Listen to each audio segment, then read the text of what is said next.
podcast on the Boss Up Houston Network. Come get your questions answered. We'll see you then. And remember, lawyer up.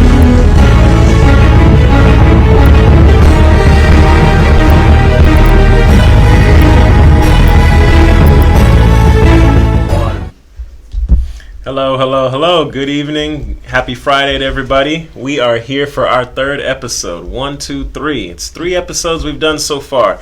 You are joining us now for the Lawyer Up with Steve Okoraha podcast on the Boss Up Houston Network. Hope everything has been well. Hope everyone's going to stay safe, especially with the hurricane coming up. It may not hit us here in Houston, but for those that are in those areas, be sure to stay safe and be prepared, for this storm. For this third show, we have a lot in store for you. Of course, I have a special guest here with me. She's going to introduce herself in a second, but you may be asking, and for those that already know what this show is about, great. For those new on the show, what we try to do is we try to give you legal tips that can help your everyday needs. We try to empower you and help you put yourself in a better situation for just any everyday life task. It could be a lot of different things, wide range of things. I'm not going to talk about just one thing. I'm going to talk about several different things. So this episode today specifically is about wills. The title of the episode is called "Do the Will." So we have a lot to say about that. But before we get into that, I want to introduce to my right here, Bridgette Smith-Lawson. So welcome to the show. Thank you. I just wanted to give you an opportunity to bring you on the show and talk about such an important topic that we have here today. So just go ahead and let everybody know about your background and just make everybody more comfortable with you. All right. Well, thank you, Steve, first for inviting me to the show. I'm happy to be here with you. I am Bridgette Smith-Lawson. I am the Democratic nominee for the Fort Bend County Attorney position.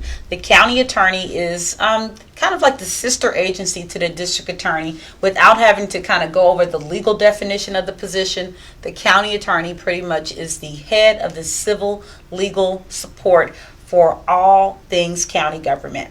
So it represents the county, whether suing or defending, provides legal advice to the commissioners and also the county judge. And by law, it is charged with representing 2 state agencies, and that's Child Protective Services and Adult Protective Services. So I am a 17-year licensed attorney, a 17-year public servant working for you right now.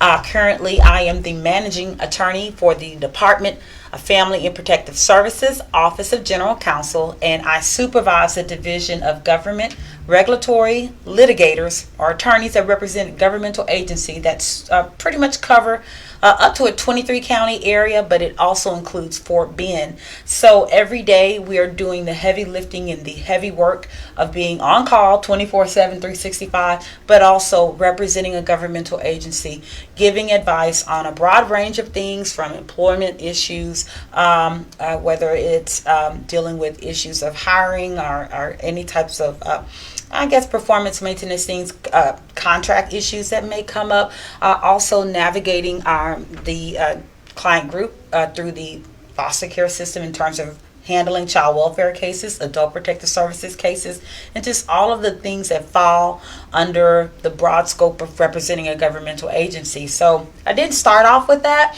I started off in private practice, just like Steve, doing pretty much everything that comes in the door, pretty much. I mean, when you're a lawyer and you just pass the bar, you're tested on a lot of different subjects. Oh, yeah. So you have to be able to know all types of law, how they synthesize with each other, with the fact patterns that your clients bring in. So I've done everything from criminal law, family law, and that's child support, divorces, temporary orders, all of that stuff that falls under there. Child welfare as well, guardianship cases. I've been court appointed ad litem for real property cases and also probate matters. Okay. In addition to done some medical, pharmaceutical litigation, and on and on and on. So I can tell you 17 years is packed with a lot of practice of law, and I'm grateful for it. So again, Steve, thank you for letting me come on the show, and Absolutely. We hope you all enjoy and get as much information as you can to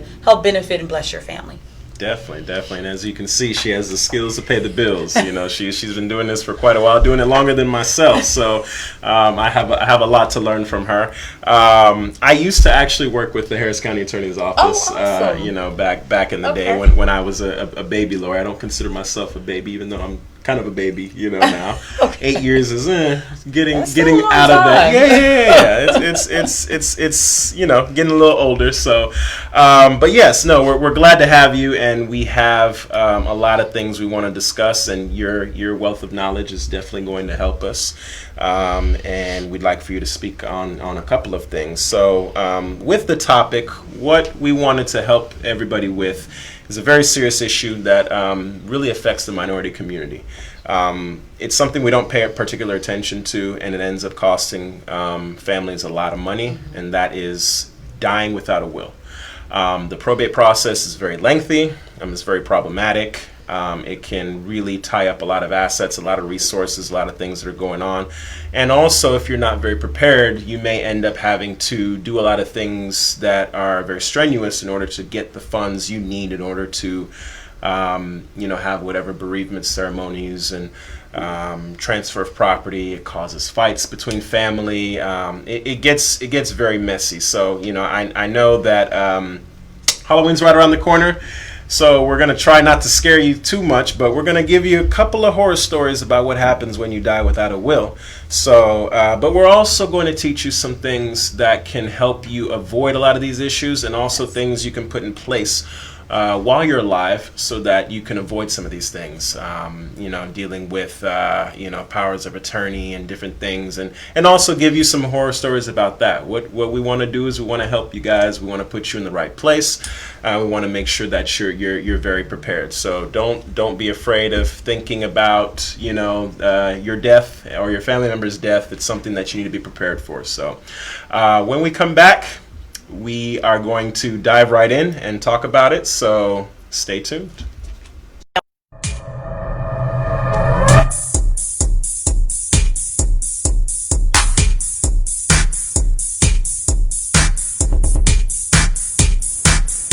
Wanna be a boss?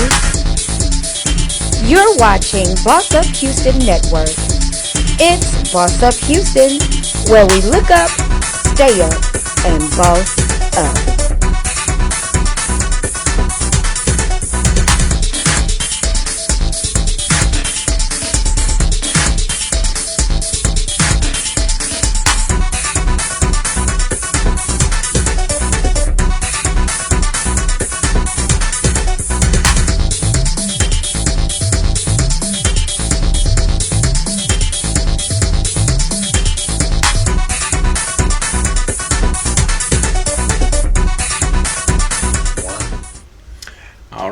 All right. Welcome back.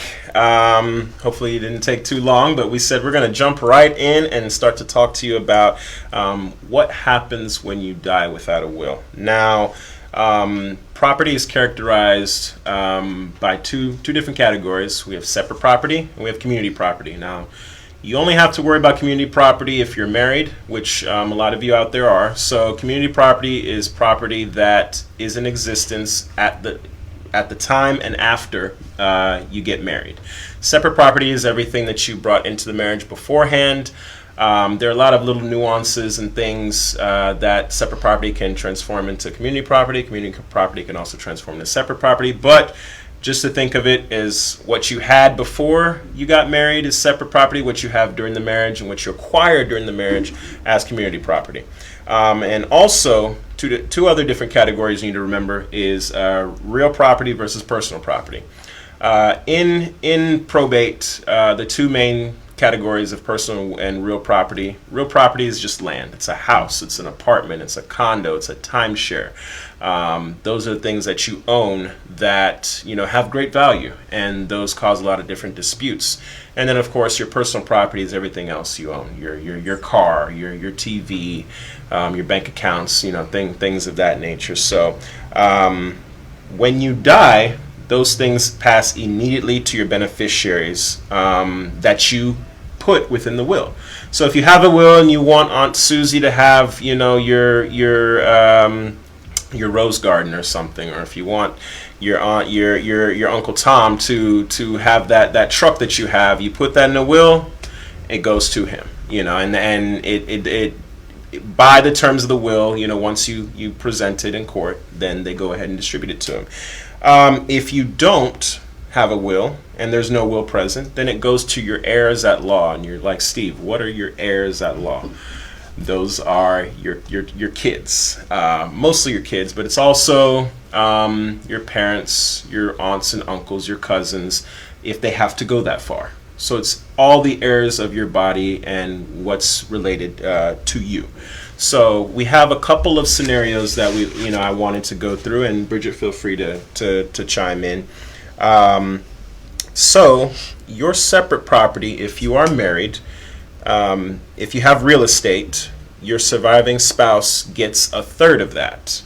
Now, I know, Steve, you're like, well, I thought, if I'm married and, I brought this house that I had into the marriage that doesn't have, his or her name on it, that he or she is going to take all of it. Well, no.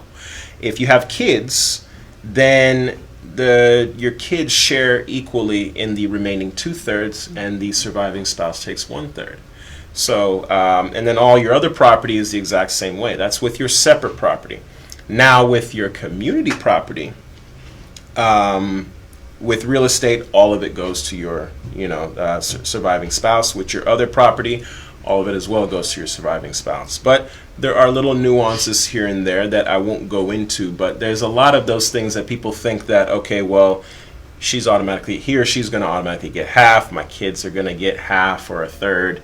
You really need to consult with an attorney to know exactly what those things are. And Bridgette, have you seen a lot of those issues where you get people thinking that they're entitled to something when they're really not, or they end up making a will and maybe they think they're leaving stuff to somebody, which they thought they were doing the right way, but they ended up not doing it the right way? Yes, I've definitely seen people have drafted wills and maybe they didn't put all of their estate in the will, and then you have items or property that's not discussed in the four corners of the will, which you have to get pretty much brought to the court for a decision on how it should be divvied out. So, and then also we know of scenarios where someone is married, they have children, they get divorced, and then they remarry, and then there's a new spouse. And how upon death of that spouse, the spouse that's left has maybe an unrealistic idea of what they should inherit when there are children outside of their marriage. So these are some complicated issues, and you would definitely need to ask an attorney to help you navigate this, because when you pass and there's no one to speak for you, and so it puts you into court to where the law and the judge helps to speak for how the property should be divvied up. So definitely I've seen those over the years. Oh yeah, no, absolutely. I actually have a situation where something like that is occurring, and there is a current spouse and then there is a previous spouse, and the previous spouse is now trying to claim something within the current spouse's property. And the one that's still living is like, well, no, he's not the current husband, and he's trying to get life insurance, he's trying to get a 401k, he's trying to get everything. And the fact of the matter is, no one knows that person is sometimes they don't know, or they don't go and change their 401k or their life insurance to indicate that there's a new spouse. So you have to then deal with the agency in terms of trying to prove that, okay, this person is divorced from him, there's a new spouse, here's the marriage certificate, here's all of this. So it can get pretty complicated, and that's one of the things we just don't think about. We get into new relationships, we get into new jobs, and we don't think to maybe update things and try to make sure that things are clear so that these issues don't exist down the line. So That's right. But yeah, next thing, briefly, what I wanted to talk about was the time frame of a probate. Now, if you have a will it must be probated within 4 years after the decedent's death. So that means when you get that date and time stamp on the death certificate, you have 4 years from that date to probate the will. Now, Steve, you're saying, Steve, maybe it's year 5. Does that mean I can't probate the will? No, you can still do so. It just means that a lot of new facts and new issues may be presented that the court can consider. And it also may present different issues of conflict. But the courts like to consider a will that is left by the decedent to be probated within at least 4 years. So what does that mean? It means if you make a will, make sure that A, you have an attorney review it, B, you have several copies of it, and C, you have different people holding on to it in a safe deposit box. Have your attorney also hold a copy of it if you get an attorney to do one. It's not necessary, but highly recommended. So, and then in terms of the entire process of an actual probate, let's say you have the will, you're like, Steve, I'm ready to go to court. The entire probate process can be completed within 6 months. That's about an average time. Don't quote me on that. But you can expect to go on for about a year if the will can't be located or the will is contested. So if you have Aunt Judy that came way from Wisconsin and that heard that her brother died, and she wants to now lay claim to that house that you guys have been living in, well, she can, especially if you can't find that will. And anyone else that may have crossed paths with your lost loved one can do so as well. It's a free for all that you want to avoid as much as possible. So that is why we're here, is to tell you these things so that you are well prepared to kind of fight those things in the future. And of course, when you inherit some of these things, there are issues with property taxes you want to avoid, different debts on the estate that you want to avoid. So it's imperative that you contact an attorney to help you out with that. So, all right, we are going to pay some bills. We're going to take another short break, and when we come back, we are going to talk about things that you can put in place while you're alive to help you guys out. So we'll see you soon. Devin, did you know Geico is now offering an extra 15% credit on car and motorcycle policies? Okay. That's 15% on top of what Geico could already save you. So what are you waiting for? DJ Khaled to be your motivational coach? Yo, Devin, remember to brush in a circle motion. Thank you, DJ Khaled. Tiny circles, Devin. Do another one. Another one. Is this good? Put in that work, Devin. Don't give up. Geico. Save an extra 15% when you switch by October 7th. Breakfast at Auntie D's. Take one. That's all it's gonna take. Bridgette Daddy's on the beat. Wine, dime, killing time. Heard it through the grapevine. The type of you that like to get dime anytime. Wine, dime, killing time. Heard it through the grapevine. You the type of you that like to get dime anytime. Wine, dime, killing time. Heard it through the grapevine. You the type of you that like to get dime anytime. Gun, please sipper, Moet, Patron sipper. Do you the type of girl that like to pull down the zipper? I like your shoes. Etouffee, appetizer. After this, I'm digging your thighs. Real debonair's eyes. Look in your eyes. You got a smirk upon your Go sit down, baby. Go sit down. And I'm impressed with your waist, with deep shape in your thigh. Compliment you on your booty and your hair and your booty. Hey. Here you go, baby. Wine, dine, killing time. Heard it through the grapevine. And you the type of dude that like to get down anytime. Comfort zone when you Cut.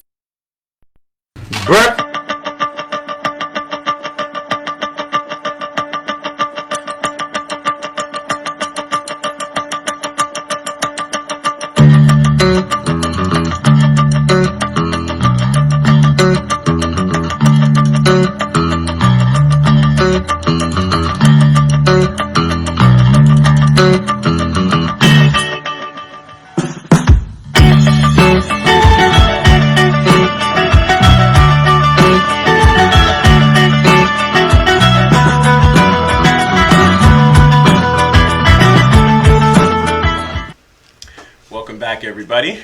We are back on the Lawyer Up with Steve podcast. I'm still here with Bridgette. We are talking wills and probate and stuff that you need to learn and you need to put in place so that you can protect yourself and get yourself well prepared in the event of your death. Now, we're trying not to scare you again. It's Halloween around the corner, I know, but we're giving you some things to really help you out, so hopefully you're learning something. But now we're going to talk about things that you should do when you're alive in order to help protect yourself. And a couple of those tools are power of attorney, durable power of attorney, and a medical power of attorney. So if anything ever happens to you, maybe you get in a bad accident, God forbid, but things happen. If you're in the hospital, if you go into a coma, if you're gravely ill, just at home, there are certain things that you can put in place so that people can go ahead and take up the mantle and make decisions on your behalf. People that you trust, people that you say, okay, well, hey, if this happens, I want you to do A, B, C, and D, so that they can show that document to people and then they can go ahead and proceed and make decisions on your behalf. So, Bridgette, I wanted to have you kind of go through the differences a little bit. Sure. And talk about the advantages and the disadvantages of each one, if you could. All right. So everyone has pretty much heard of the term power of attorney, but some people don't understand the broad span of powers that you are essentially giving away to someone to act on your behalf. Just to kind of keep it simple, I'm just going to speak in two terms. You've got your medical power of attorney and your durable power of attorney. The medical power of attorney allows you to sign someone up to make decisions regarding your medical health. And that's essentially it. Without going through the whole nuts and bolts of every clause and paragraph of that document, for you as a layperson, just know that document pretty much gives someone to make decisions on your behalf regarding your health care, regarding just medical decisions for you. So obviously you would need someone that you trust, someone who is sound and reasonable, maybe, and I'll just say this, maybe not the favorite child, but the most reasonable child, the one who is the most responsible to make those decisions. In the same token, the statutory durable power of attorney is essentially the same thing, signing up and letting someone to make all of the financial decisions for you. It is a broad span of power that you are giving to someone. They do have a fiduciary duty, which means they have an ethical, legal, moral, just that moral compass inside of them to make decisions regarding those finances that's for the best of the principal and of the estate. But that doesn't happen all the time. I have personally seen cases where a durable power of attorney for your finances has been given to a child who has ran through a lifetime of income for an older adult. And at the point of passing, there is nothing left to basically divvy out, even if there's a will, because everything's been taken. Yeah. So when you have a durable power of attorney or a medical power of attorney, they are important to help make decisions for you in the event that you can't. Keep in mind, with medical science, we are living longer physically, but we have not caught up with a lot of capabilities medically to keep our minds and our cognitive function as robust and intact as our physical. So people are living longer, but they need more help with those things, with making decisions. They're great documents to have, but they can be dangerous if you put them in the wrong hands. So I would encourage anyone to get those power of attorney documents, but also consider closely and seriously who you are letting make those decisions, because sometimes even the best intention of you signing up someone to make those decisions on your behalf can backfire if it's placed in the hands of someone who's irresponsible. Sometimes there's also disputes between siblings. Well, mom made me the financial or the durable power of attorney. And the other siblings are like, well, how come she gets to write checks and see the money, and we think she's not handling the money right? And then all of those subtleties of conflict come up. So whenever you're making those decisions, I would tell anyone, have a family meeting.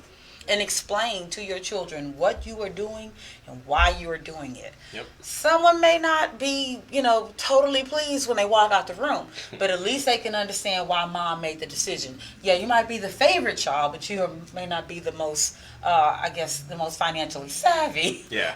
So in short, those are the two documents that can help you right now in the event that you become incapacitated, to put people into place to make those decisions for you. Now, there are broader toolkits called those, estate planning kits, and those are just two documents in addition to the will that you would want to see in a comprehensive estate planning kit. And you don't have to have millions of dollars to do this.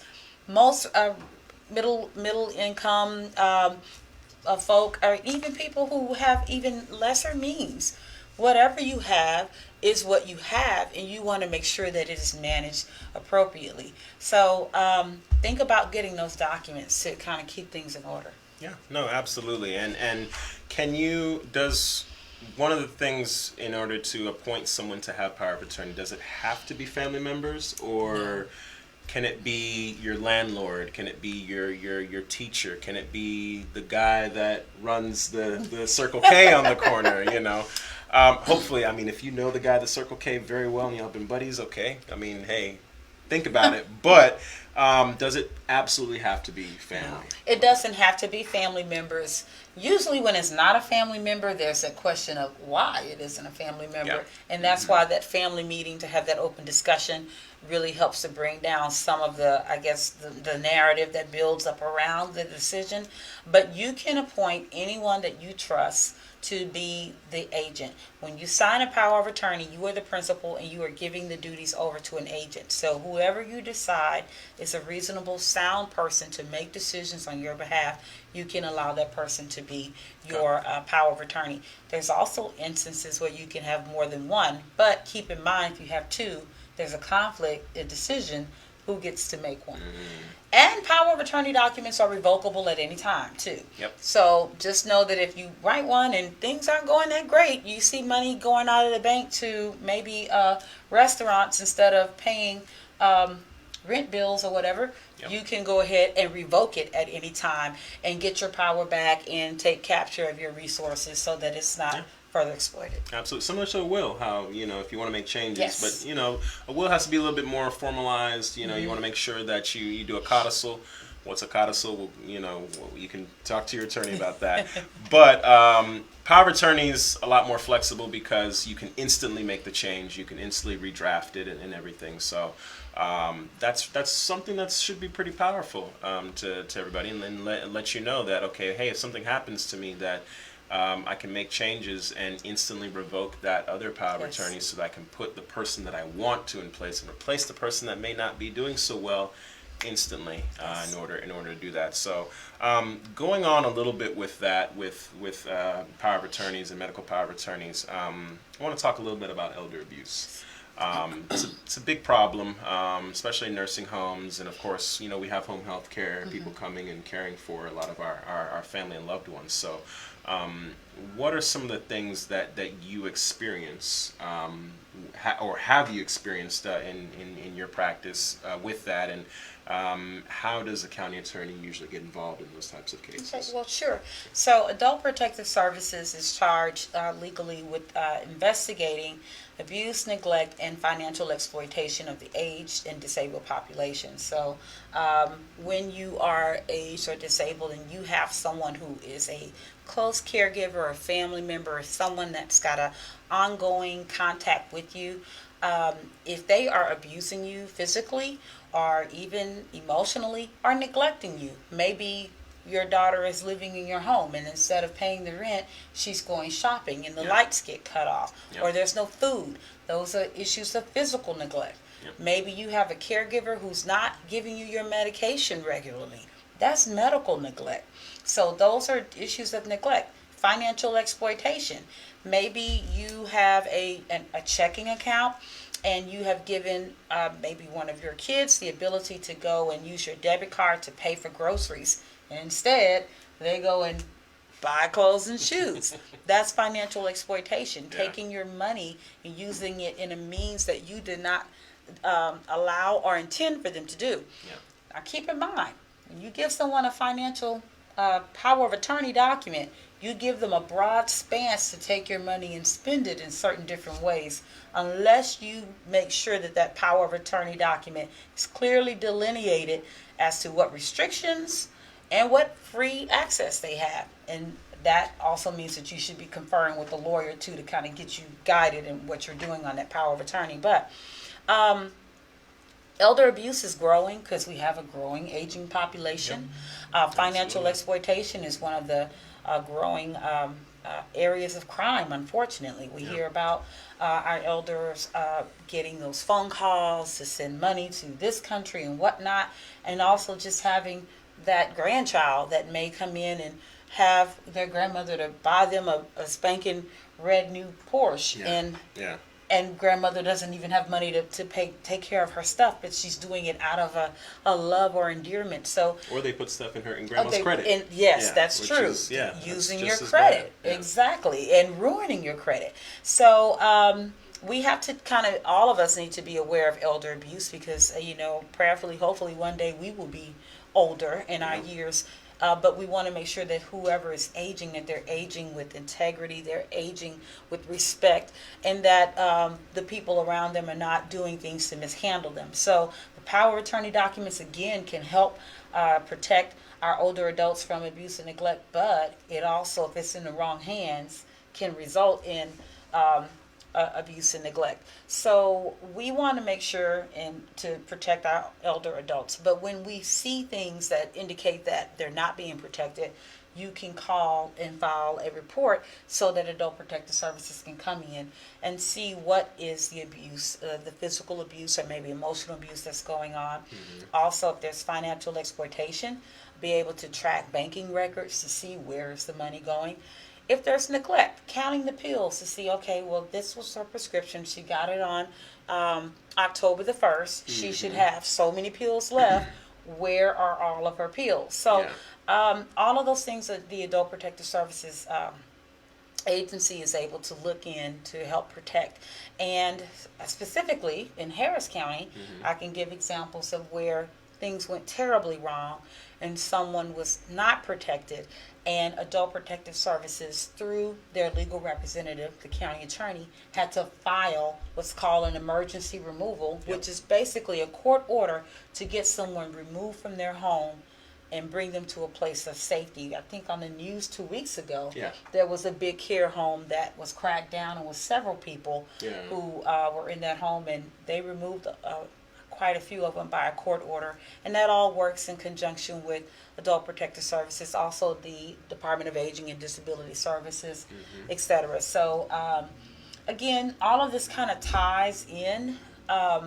You have to make plans to have your will for when you die, but before you get there, making sure you have those legal documents to protect you before the point of death, to make sure that you're aging in place, aging with integrity, and just basically able to live your life with freedom and the ability to make decisions as best you can, and in the event that you can't, have someone to step in to protect you. So absolutely, and it works a lot similar to CPS, in terms of how the agency steps in and cracks down on whatever's going on and does emergency removals. I used to do a lot of that. I used to work in the Child Protective Division of the Harris County Attorney's Office. So I'm familiar with all of those things, and just knowing that there's an agency that does the same thing for our elders is, if you need it, it's good, but you want to make sure you put those things in place to protect your mom, your dad, your grandma, your grandpa, your aunt, your uncle,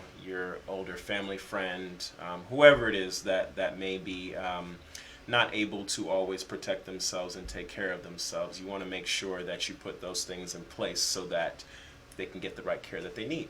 So hopefully you've learned a lot about that, and hopefully you're able to put those things in place so that you can save them, put them in a better place, and help take care of them. That's why we're giving you this information. So, one more short commercial break. We will be right back. We're going to talk to you a little bit of, give you a little bit of tips about your will, and also Bridgette's going to talk about her campaign thus far, and we'll see you soon. Thank you.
off of everything that I heard today, I definitely think we can lawyer you up today.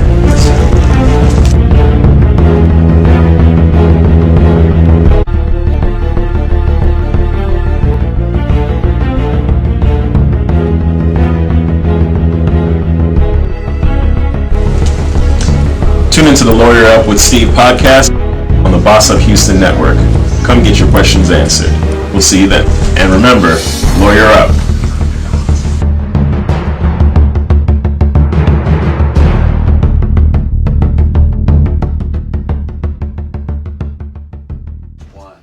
All right, welcome back. This is Lawyer Up with Steve. I'm still here with Bridgette. We're having a good time giving you guys some really helpful information. We hope you guys are learning some things about making a will. Hope we haven't scared you. Hope it's not that scary. Ooh, Halloween and everything. But we want to make sure that you have the right things in place for when you die.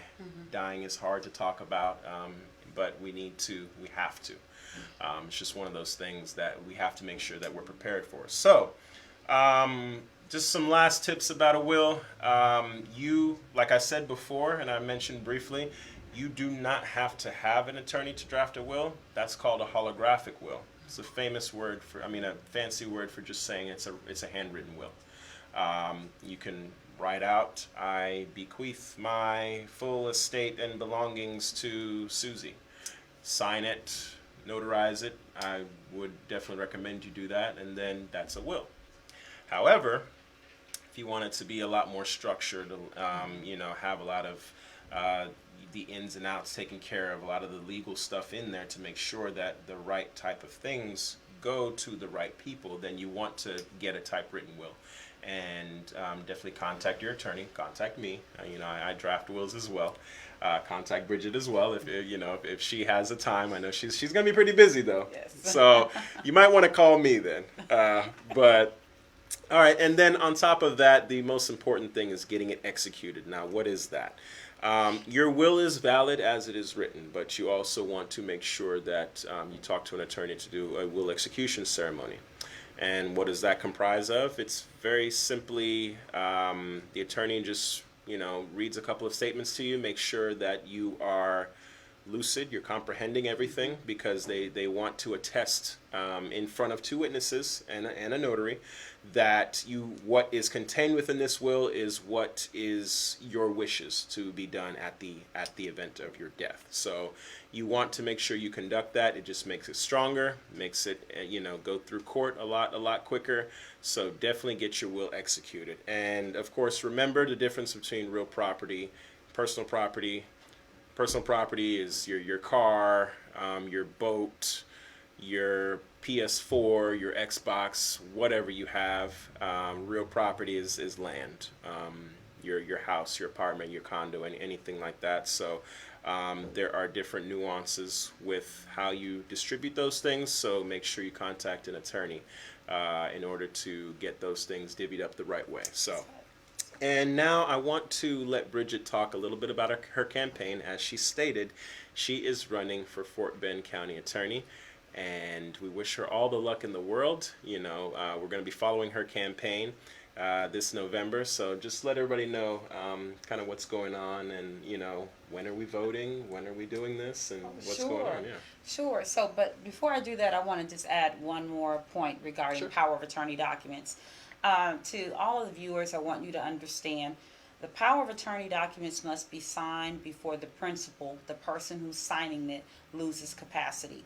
If you have a relative who's already lost capacity, say they've had a stroke or something, that is not the time to have them to sign those documents. They have to be able to sign those documents, know and understand, be lucid to make those decisions prior to the loss of capacity. So I just want to make sure that everybody's clear on that. In addition, if you have any questions regarding giving your property away, whether or making plans for death, or even making plans for a nursing home, for longer incapacitated states and being placed into those nursing facilities or whatnot, be sure to contact a lawyer and talk with them about that, because there are different nuances in the law that can affect your descendants' ability to inherit. Prime example, the Medicaid Estate Recovery Program is called MERP.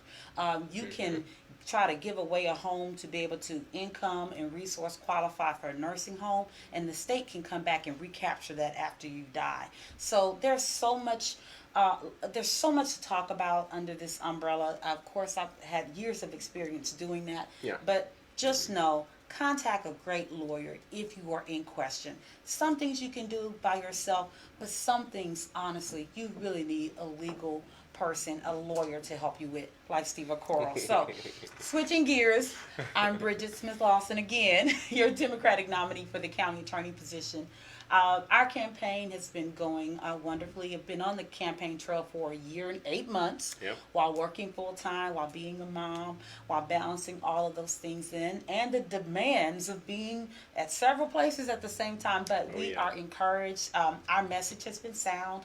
Real experience, which I have, dedication to public service. I've given the majority of my professional career serving Texans, working for you, and also proven leadership ability. I've already managed lawyers. I'm doing that now, and also have managed a small law practice myself, and also working in the community, holding different leadership roles. So we are here to serve right now, and I want to make sure that when I'm elected, that I bring to that office a heart of serving the community, not just a title holder. One thing we lose in public service is that when we engage with the public, everyone is almost like a mini boss. When I talk to voters about getting their vote, I consider it a job interview, because your vote is essentially you saying, I want to hire her. So, again, the campaign is going great, and I hope and humbly ask for your vote so that I can become the next county attorney. Early voting begins Tuesday, October the 13th through Friday, October the 30th, with the election day being Tuesday, November 3rd. Down the ballot, every candidate, we have an awesome slate of blooming candidates that I want you all to seriously consider and vote for. There's so many ways that you can educate yourself on the candidates prior to going to the ballot. We have, I know on my page, my Facebook page, Bridgette Smith-Lawson, I have the full composite card. You can look at each and every last one of us, pick those names out, save it to your phone, and bring it to the polls, and just select each and every last one of us. We're here to serve. We've been out in the community for months now at so many PPE drives, so many food giveaways, because we want to serve you. Please elect Bridgette Smith-Lawson as your next county attorney. Steve? Absolutely, and we thank you so much for all that you do for the community. I've definitely had the pleasure of running my own campaign along with her. Her election was this year, mine was last year, so that's how we got to know each other. So it's very strenuous, but I know that you're doing a lot for the community, and we really wish you a lot of luck once you get into office. But please, please, please, everybody, make sure you early vote. Do not wait until election day. In the era of COVID, there's going to be a lot of issues with voting, so you want to make sure that you make your voice heard early. Remember, October 13th is when early voting starts. Look up your nearest polling location. Make sure you get educated on the candidates. We have a lot of good candidates. Don't just focus on the presidency. It's not just Donald Trump and Joe Biden. There's a lot of other great candidates that are in your community that make decisions that affect you directly. So make sure you learn about who those are. And like she said, there is a composite card on her page. There's also, information you can find on different websites about the candidates. You can take something with you into the polling booth to remind yourself of who you want to vote for. Don't let anybody else tell you that you can't. I've seen it, so it will happen. There's a lot of voter obstruction going on, so just make sure that if you don't remember all those names, and there's going to be a lot of names on the ballot, make sure that you say, okay, these are the people I want to vote for, have it with you, and then make your selections on the ballot. So, before we wrap up, I want to make sure I give you my contact information. As usual, you can give me a call directly if you want to talk about anything you've heard on this show, anything you've heard on previous shows, anything legal that you want to talk about, politics. Hey, if you just want to tell me about what the Astros are doing, they're doing really good, we can talk about that. So you can call me at 833-529-9748. And you can also email me at contact@goodmanmcgill.com. My website is www.goodmanmcgill.com, and you can also find my page on Twitter, Facebook, Instagram, and LinkedIn. So you have everything now to connect with me. There's no excuse if you don't. I mean, you can just watch this again and get that information, but it will be put on this episode as well. It'll also be put in the comments. And also, if you need any more information, I have these pamphlets that say to will or not to will. Give me a call, and a lot of great information that I went through today is in this, and I have these for free. You do not have to pay for it at all. These come from the State Bar, and they're given to many lawyers in order to distribute out to the public for their information. So just remember, when life gets you down, remember to lawyer up. So I will see you guys next week with our next great topic. Thank you again, Bridgette, for joining us. And we wish you a lot of luck in your election. Thank you so much. Thank you. Thank you, everybody.